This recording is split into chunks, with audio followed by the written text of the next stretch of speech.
عارف يا بنتي، ده انا بختبرك بس.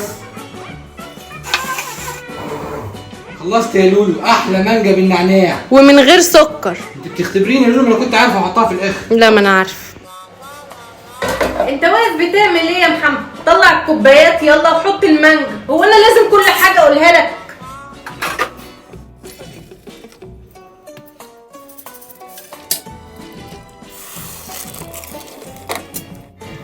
انت ده كله بتحط العصير يا محمد. يلا وخلي عيلك يحضروا السفره. بص يا لولو، الاهم الشغل تظبيط الشغل. اتفرجي.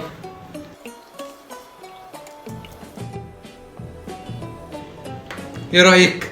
لا فنان، وانا خلصت خلاص. اخر حاجه رشه دبس الرمان كده عشان الايه، المكرونه تبقى مزه وجميله. يلا يا لولو، المغرب قدم.